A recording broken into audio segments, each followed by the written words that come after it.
Assalamualaikum warahmatullahi wabarakatuh. Halo teman-teman, terima kasih telah memencet video ini.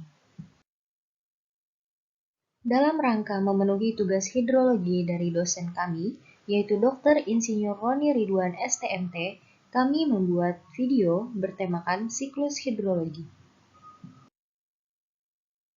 Kami dari kelompok 5 yang beranggotakan Anissa Rahmadina, Muhammad Fikri Haikal, Mutea Putri Dwianto, Moza Annisa, dan Zahira Putri Nizrina. Di sini kami akan membahas mengenai siklus hidrologi. Apa sih yang dimaksud dengan siklus hidrologi?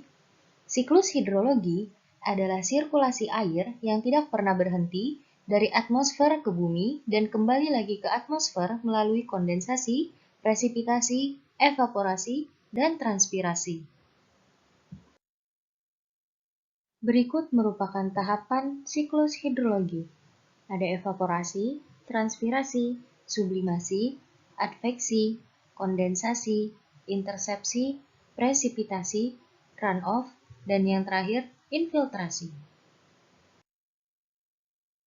Evaporasi adalah proses penguapan air dari tubuh-tubuh air, seperti laut, danau, dan sungai akibat pemanasan sinar matahari. Air yang menguap karena panas matahari tersebut akan naik dan nantinya menjadi awan. Pada dasarnya, semakin tinggi suhu matahari, terutama pada musim kemarau, maka semakin banyak juga air yang menjadi uap. Transpirasi adalah proses penguapan air dari tanaman melalui stomata atau mulut daun. Sublimasi adalah proses penguapan yang terjadi pada es tanpa melalui proses pencairan.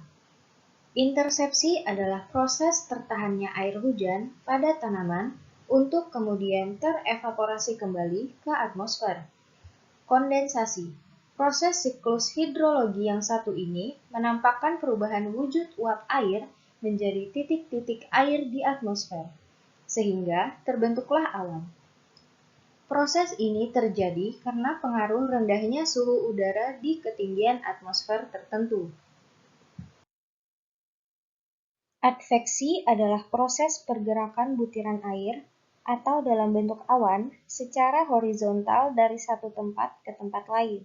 Proses ini terjadi karena pengaruh angin. Presipitasi adalah proses turunnya air ke permukaan bumi dalam bentuk hujan.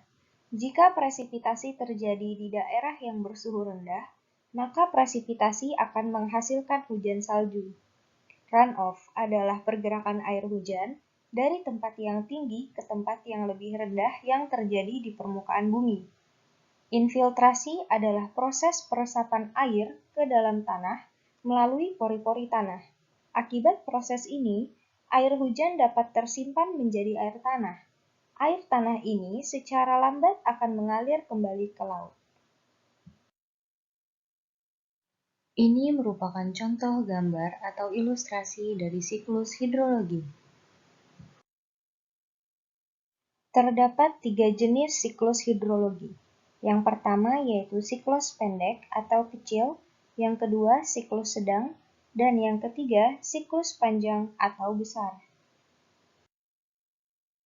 Siklus pendek atau kecil terjadi karena air laut mendapat sinar matahari, kemudian mengalami penguapan yang semakin lama semakin banyak. Setelah mencapai ketinggian tertentu, temperatur udara akan menurun, maka terjadilah kondensasi atau pengembunan, dan terbentuklah awan yang mengakibatkan turunnya hujan di atas permukaan laut tersebut. Siklus sedang terjadi karena air laut yang mendapat sinar matahari, kemudian menguap. Uap air tersebut terbawa oleh angin ke daratan. Akibat suhu udara di atas daratan atau biasanya pegunungan dingin, maka terjadilah kondensasi, sehingga terbentuklah awan. Jika awan tersebut telah jenuh oleh uap air, terjadilah hujan. Air hujan tersebut ada yang mengalir ke permukaan bumi, meresap ke dalam tanah, ada yang masuk ke danau, sungai, dan akhirnya kembali ke laut. Dan yang terakhir ada siklus panjang atau besar. Siklus ini terjadi karena pengaruh panas sinar matahari yang mengakibatkan air laut menguap. Uap air tersebut terbawa oleh angin jauh ke wilayah daratan. Setelah mengalami pendinginan, uap air tersebut berubah menjadi kristal es sehingga terjadilah hujan salju. Salju yang berkumpul membentuk padang salju yang kemudian mencair dan mengalir pada sungai es atau gletser.